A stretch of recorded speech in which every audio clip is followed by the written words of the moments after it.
కాంగ్రెసు ఎక్కడి నుంచి మోసం చేసిందంటే, దేశభక్తి కలిగిన భార్య చనిపోయిందని తెలిసిన తర్వాత ఆ కాగితం లోపల పెట్టుకుని వాదించాడు ఒక ఆయన. ఎవరు అక్కడుంది ఆయన దగ్గర, లాయర్ ఆయన, పటేల్ గారు. కాగితం వచ్చింది వాదిస్తున్నప్పుడు, చదివి జైల్లో పెట్టుకున్నారు. వాదించారు, అడిగారు, sir what is that slip అని. My wife is passed. ఎంత గ్రేట్ పర్సనాలిటీ అర్థం చేసుకుంది.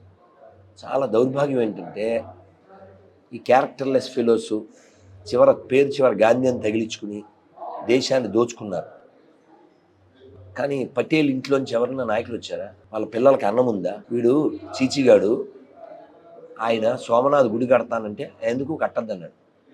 నువ్వు రారా ఓపెనింగ్ అంటే రాను అన్నాడు. మనమేమో బాలల తా అంటున్నాం.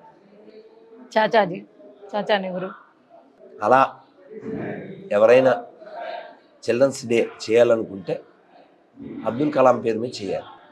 ఎందుకంటే ఆయన చిల్డ్రన్స్ కోసం తప్పించారు. ఎవరు ఫారినర్స్ వస్తే చీచి పావులు ఆడిచ్చేవాళ్ళని చూపించారు. అదేంటి అంటే ఈ దేశం పావులు ఆడిచ్చే వాళ్ళు ఎదగలేదని చెప్పి. అదే మొన్న షింటో, జపాన్ ప్రధాని పేరేంటి, 3 ఏళ్ల క్రితం ఆయన వస్తే కాశీ తీసుకెళ్ళి గంగా ఆరతి చూపించారు. మనకుండే భక్తిని బట్టి ఉంటుంది. ఈ దేశంలో ప్రభుత్వానికి ఆదాయం వచ్చేది హిందువుల వల్ల.